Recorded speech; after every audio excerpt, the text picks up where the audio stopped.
This is Professor Heath Van Horn. I'm making a recording about Chapter 8. Hopefully this is of some use to you. So let's begin. So we are looking at Chapter 18, Dynamic Host Configuration Protocol using a Linux server. I've already cloned a specialty instance of the Ubuntu server. In this case, I've named it Ubuntu server from my M2 drive, calling it Chapter 18. This way, my settings for this chapter will only affect this server and none of my master images.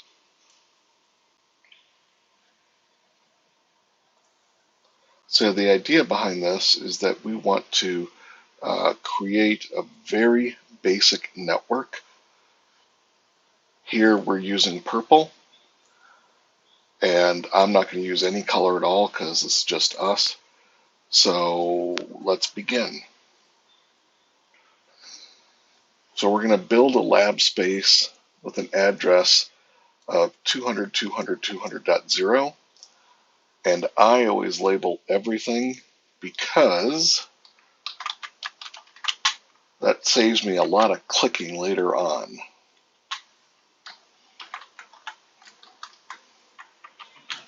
So here's our label, and we are going to use that as our reference. It says we need to use two VPCSs. There's VPCS1 and there's VPS2. It says we need a switch, so we'll click on switches. This is an unmanaged switch. It works just fine for this purpose, and we'll leave that alone.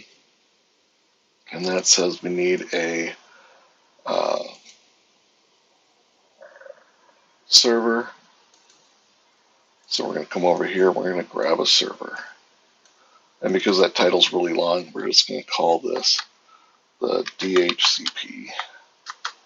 So that way we have an idea of what it is. All right. We're going to connect a cable from here to here, from here to here, and from here to here. Okay, we don't need to label anything else. And now we can hit start. It says start all devices. We'll say yes. On some systems, you can't start all devices at once because it'll overwhelm your PC. But I know this one will be just fine. All right, some routine maintenance. It looks like our server is starting, so that's good. This is a raw install, so I don't know if it has the VirtualBox image on it or not. Probably not. Type in the password.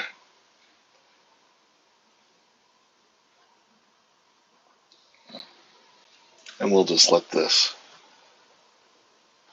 warm up for a minute. I didn't give it very much RAM, so it takes a while to boot sometimes.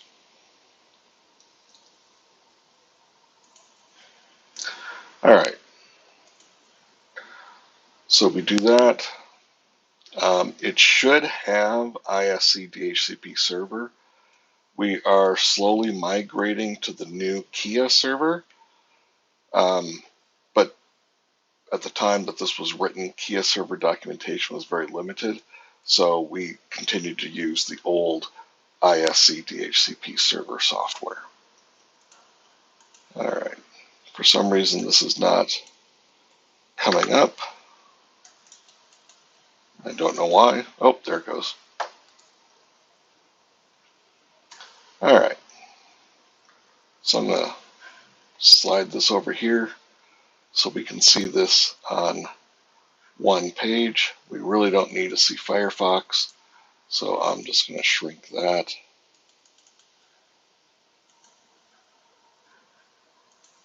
And then we're going to open up Terminal.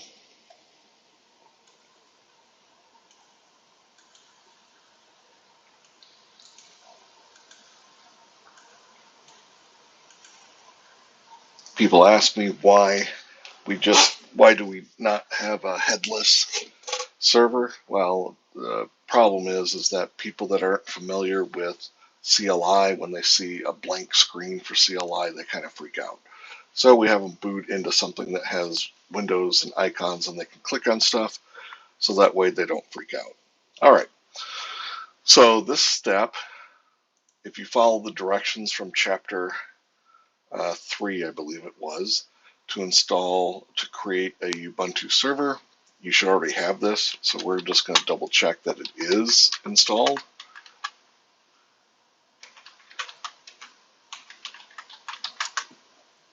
And it is listed. So it is present. All right. There's a note about Kia. We're going to be working on that. You can use TinyCore VM if you don't have much RAM as your Linux server. That does work. It's just not, actually it works pretty good. There's nothing wrong with it. It's just not realistic. All right. I'm going to skip the backups because I got like 9 million backups right here at the time, but these commands do work to save your configurations. We want to see what our configuration is. So we're going to list the contents of the NetPlan folder, and it tells us that we have 2 YAML files.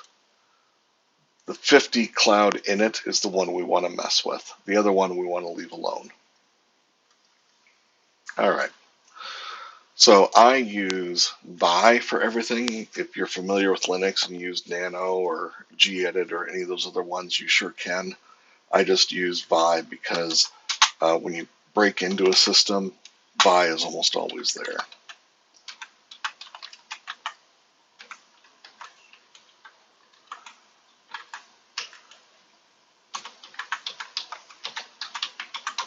All right. There we go. All right, so we have this set up.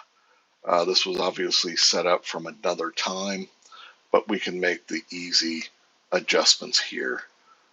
These ones work. So what we're going to do is we're going to make sure that our YAML file matches this. Our YAML file, so we got network, yep, Ethernets, yep, ENP0S3, yep, optional equals true, DHCP4 is false. We do not want this to get an automatic IP address. And addresses, we're going to change this to 200.2, oops, hit I. And we're going to change this to 200.200.200.254, 24, and we're not going to have any routes. So we'll just delete this stuff here. We don't require them, not for this lab. So once we have that, and we double check to make sure that it is the same, we can hit escape,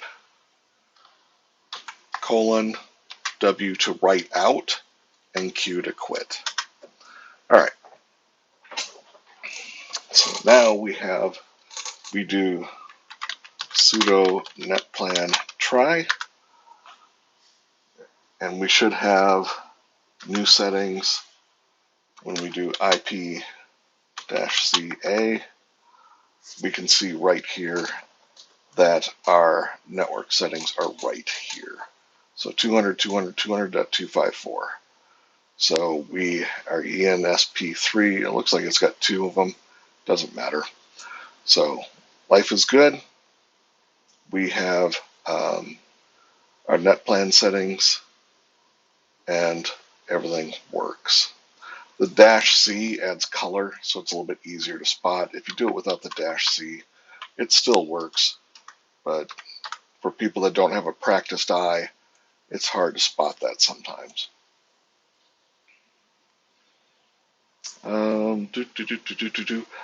Oh yeah, that's another, there's a note right here. If you don't get an IP address, it's probably because this device, when we open GNS3, the cable's not plugged in. just plug the cable in and do netplan try, and it'll do it again.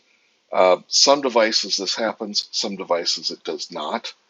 But if it occurs to you that you're not getting an IP address, then that's probably why. It's because this cable is not connected to a switch. All right, back to the configuration. Now we want to modify the configuration by modifying the DHCP server that's already on the list. So we're going to say sudo by etc dhcp dhcpd dot configuration. And so, yes, you can see how this was set up before, but we're going to set it up this way for right now. So I didn't put a date. I usually put a date up here. So maybe this wasn't me. Maybe I took the machine from somewhere else. Hit insert. And usually I put a date in here. Today is the 28th of January, 2025. Written by Dr. HVH. All right, global parameters. It should say authoritative right here. This is obviously a well-practiced person, so that's fine. Authoritative just means that this is the main DHCP server, because obviously you would never have a single source of failure, so you would also have another DHCP server that is listening in case this one goes down. Default lease time is 600. This is in milliseconds, I believe. Max lease time is 7,200. And then we want to create a very basic subnet declaration. So what we're going to do is we're going to get rid of this stuff. We don't need it.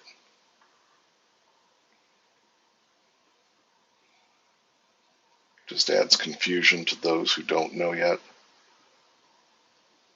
There's a way to delete lines, but I forget what it is right off the bat.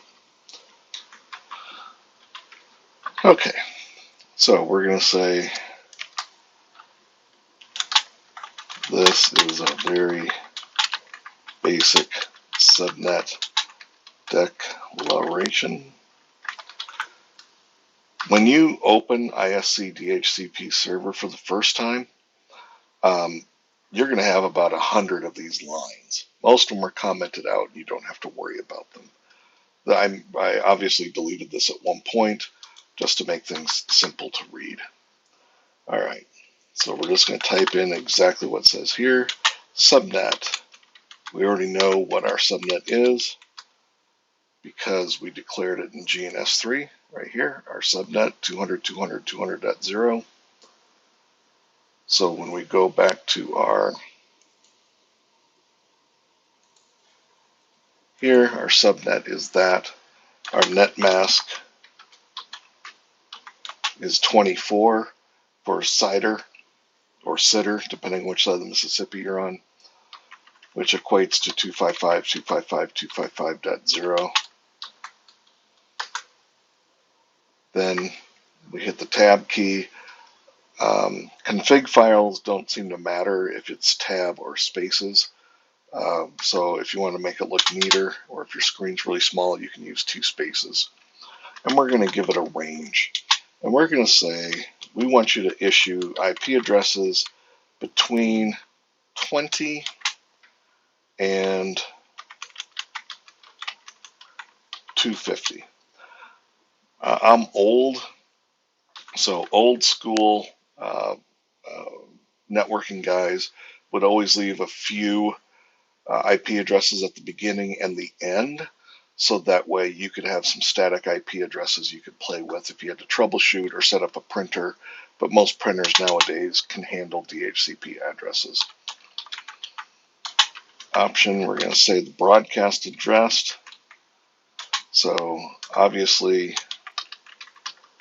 with a net mask of 24, our broadcast address is going to be 255.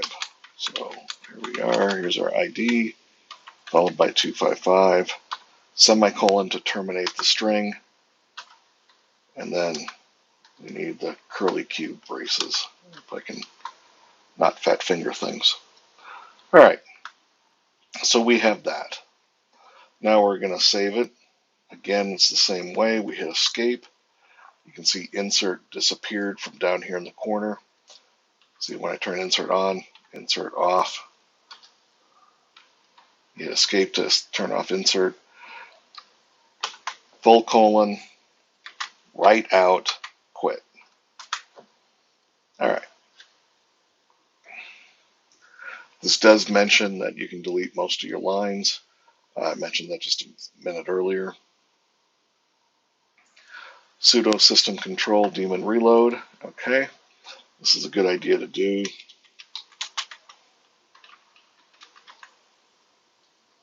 System control daemon reload.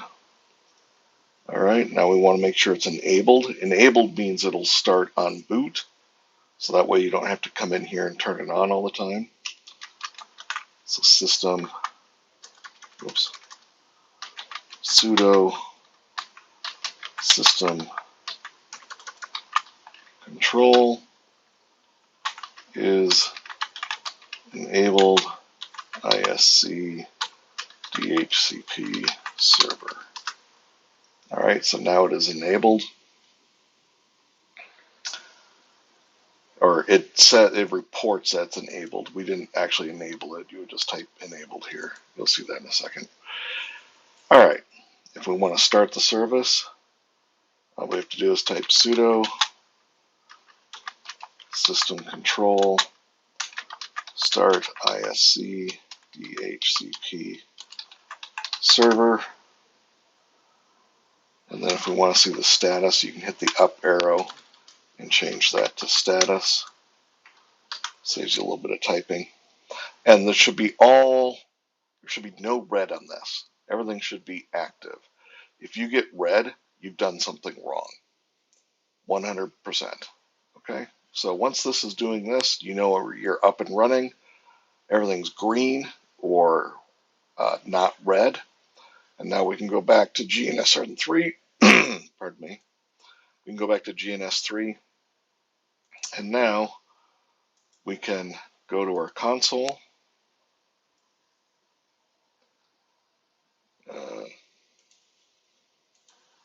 Fine.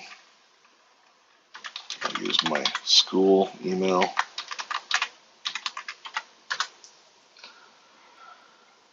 Obviously, this is a fresh install of GNS3 because it doesn't ask you that every time. All right, so here we got PC1 right there.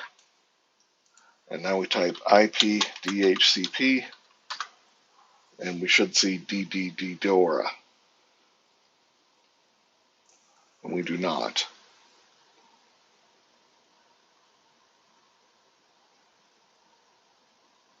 It can fail on the first time. That's not unusual, so we'll just do an automatic start again. Still can't find it. All right. That is not a problem. Let's go back to our, it says it's listening. So to troubleshoot this one a little bit, we'll go back to GNS3 and we'll open up a capture. So start capture. It'll launch Wireshark so we can start seeing the packets. And since we're not doing anything, not a whole lot of activity is going to show up there. So we are going to fix that. And so remember, we're monitoring this thing right here. This is really hard to do on one screen, but I think you guys can get the gist. So we're going to do IP DHCP, and it's saying discover, discover, discover, but our server is not answering. So that's an easy fix. You can see discover, discover, discover. That's what the D's mean, discover, discover, discover, right there. So what we can do is just restart. Because why make things complicated? So instead of status, Restart. Now if we go to status, ooh, it says no subnet. Oh, it's that other YAML file that was left over from another activity. It's trying to um, do some shenanigans for us. We really don't want that. Actually, I have no idea where it's getting 100, 100, 100 from. IP-CA, because that's not even what the other one is set up for. All right.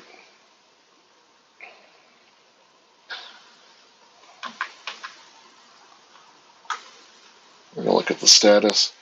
Let's go back to our DHCP, and let's open up our Wireshark as well, and we'll try to get, oh, look at that. That's normally what it's supposed to look like. So it's just a reset. Sometimes things get hung up. It just happens. So you can see here that says DDORA. So it says discover. O is offer, request, and ACK. So you can see that it gave it an IP address of, I think it's just show on this. It gave us an IP address of 23. And remember, we gave it a range of 20 to 250, I believe. Why did it give it 23? Because that's what DHCP is. It looks for an empty IP address. It was probably from our two other attempts, and it just toggled, so it went 20, 21, 22, and since this one was successful, it just toggled to 23. All right, so we can open up our second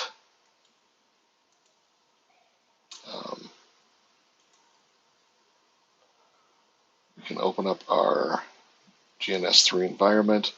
We want to look at the console for PC2. Some people freak out if it's not the settings, but honestly, this is actually the way DHCP functions. Sometimes the server will walk down, sometimes it'll count up. So there we go. We got gratuitous ARPs. You should be able to see that. We do show, and now this one has an IP address of 200, 200, 200.24. And that's all there is to it. If you have problems and you need to troubleshoot, there are some techniques here that you can use to look at the actual journals. Most of the time, when things do not function on the server, it's because you fat fingered something in the configuration. All right, we already looked at that. We already did that. And we already did that. All right.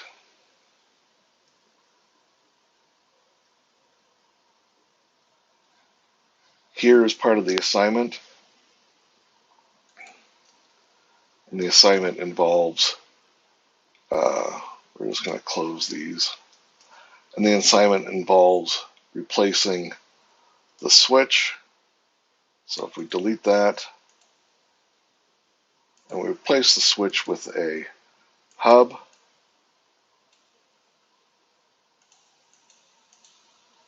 and you can see that we connect a cable from here to here, here to here, here to here. And if we open this Wireshark, we're going to close this one. Quit without saving. If we open another capture packet here,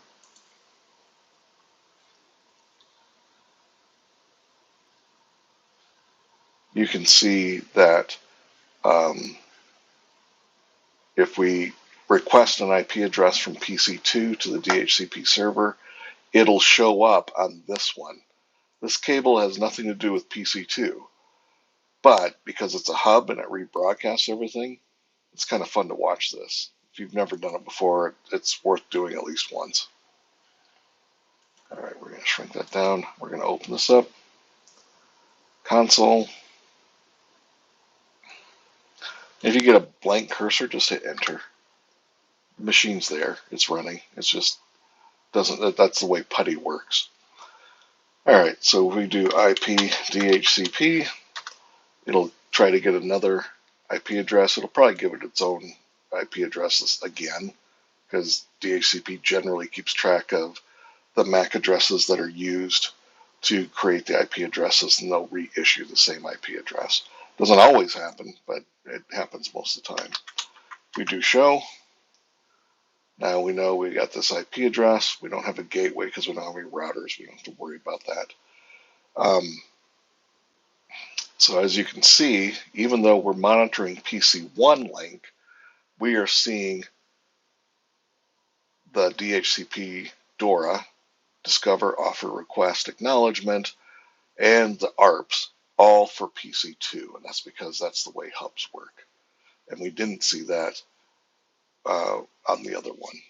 So this is an opportunity for you to see this stuff and to understand how these things work. All right, thank you very much. This concludes chapter 18. And by all means, if you have any questions or comments, just let me know. Thank you.